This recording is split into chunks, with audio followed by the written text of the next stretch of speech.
Hey everybody, Ozark here. I want to talk really quick today about what kind of went on with all the drama with Kanye West and really kind of what led up to that and what made him just, as far as anybody knows, here's the interesting thing about stories like this. They only see when a story just really kind of explodes and blows up, and especially hearing what Kanye was saying and going on the shows, wearing this weird mask over his face, which, yeah, that admittedly, obviously is kind of crazy.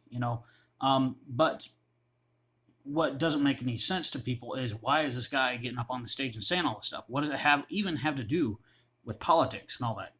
I despise Hollywood. I really do not like the Kardashians, the negative, nasty, cultural, degrading influence they have on culture. Kanye was married to Kim Kardashian, which I mean, you got to come to know what you're getting into there. But anybody involved with this whole thing, it would have to be a little bit mental, right? But the details behind this, I'm going to try to run through the facts really quick, and you can make up your mind. I'm going to try not to interject my own opinion. I'm just going to run through some facts. And the only reason I'm even covering this on this channel, I cover culture and the political and overall impacts on culture that, especially, I think might be negative or negatively impactful to our people, to our culture, to Western people, Western civilization. And there is a lot of that going on here. So, started off. At first, Kanye was criticizing Jared Kushner. He was a big fan of Trump. He wore the MAGA hat. He's no stranger to controversy in the past or anything. Of course, in Hollywood, that's an immediate no-no. And then he going out and hanging out at the White House and everything with him and Kim, ironically pushing some traditionally what would be considered leftist or liberal criminal justice reform. He noticed that he believed Jared Kushner was a subverter in the White House. Jared Kushner's tied with major financial family and everything, key political marriage there between him and Ivanka, and because he is Trump's son-in-law, well, obviously he's not going anywhere. So, and a lot of people in the White House, of course, knew that Kushner was ideologically opposed to Trump, probably a subverter. So he calls that out, and again, and already people threatened to call Kanye anti-Semitic just because he was pointing out Kushner, which, of course, anybody would say, well, that's insane. So then he befriends Candace Owens, works for Ben Shapiro on the Daily Wire, wears a shirt on stage with her, says, a sweatshirt says, White Lives Matter. This is going to, you sell them, raise money, whatever, donate it to charities, because at this point, it's so much vehemently open anti-white garbage in the media, especially from the left, all the institutions, everything. I've covered all that on the channel anyway.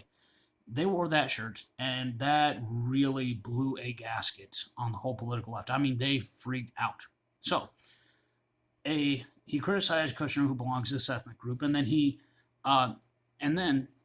the guy who bought up the rights. Suddenly, somebody bought up the rights to the White Lives Matter slogan, and gave those rights. Again, this lawyer was a member of that ethnic group. So, another coincidence right there. And then he gives the rights to a DJ.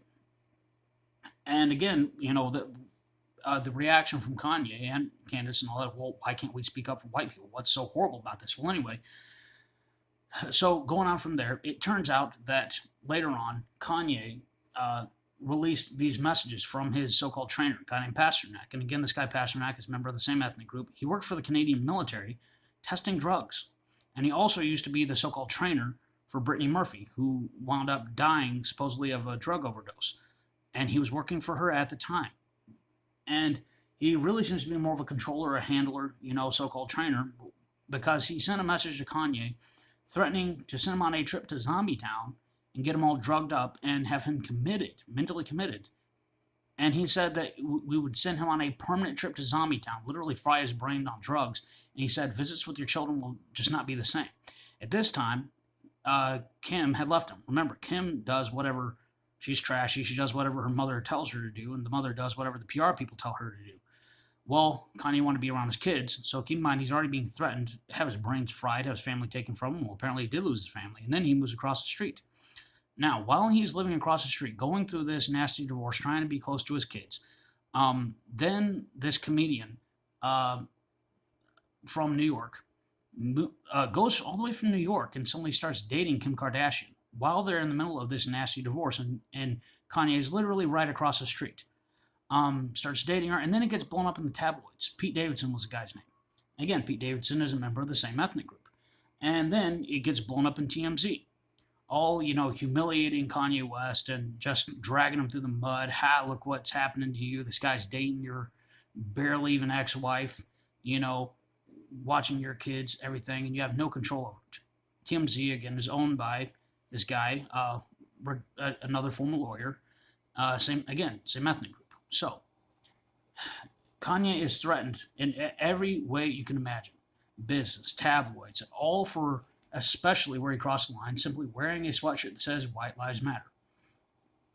And everybody involved in shutting him up and silencing him. Keep in mind, of course, this is Hollywood. I mean, it's a typical, that's the major demographic, as Dave Chappelle pointed out in his skit. That's Hollywood. That's the demographic you're going to find there. And again, I'm just saying all the facts here. You make up your own mind. So, Kanye has had obviously criminal, and by the way, that guy Pasternak, still not a word about any criminal action against him for threatening the guy he was working for threatening to fry his brains, threatening to take his family away from him, which, again, that did happen. And apparently he had been committed and on whatever meds before. Now, obviously, something is off with the guy. He's wearing a black mask over his face on these interviews and everything. But at the same time, Kanye is not an idiot either. Now, Kanye's father, he really looks up to his father. His father was a Black Panther, in other words, a black nationalist. And of course, so in the upbringing, they would have heard a lot of things that were anti-Semitic, especially living, if you grew up in ghettos and slums, a lot of the landlords the slumlords tended to be Jewish. And so again, just a lot of negative experiences there. And everywhere along the way, people that own his record label, people own his business. And then he goes on saying, oh, well, they control the media, they control the business. And then they say, how dare you? So then they proceed to demonize him in the media and destroy his business. So again, as you can see, just a constant escalation back and forth and back and forth. But of course, Kanye is the one that comes out of it really just obviously not looking at it. And then, really just running hog wild. He just decides to go full bore, just say as much as he possibly can, as negatively as he possibly can. And obviously, this is extremely personal. Now, Candace Owens started to speak up in defense of him, and Ben Shapiro, who she works for, immediately started calling that anti-Semitic. She's going to take up for him, regardless of whatever he was being threatened with, regardless of whatever he was going through. She said, no, he's my friend. She's going to defend him. And again, Ben Shapiro just said, oh, this isn't a threat, but this is not a threat, but, I disagree, So all that, take it for what you will. And those are some of the interesting facts behind the case and what probably pushed Kanye to take the route that he did. And to the point where, obviously, guy lost his family, guy lost his business. What's the point of $1 billion when they're literally threatening to fry your brains? That's probably about what pushed him over the edge. That's what drove him to the direction he went. And again, in the media, in the press, you're only ever going to see the one side. How this guy just suddenly comes out seeming completely crazy. But again, he did show the receipts, the messages that were sent to him. There were all these known facts behind it, like I've just given to you. So, make up your own mind, draw your own conclusions.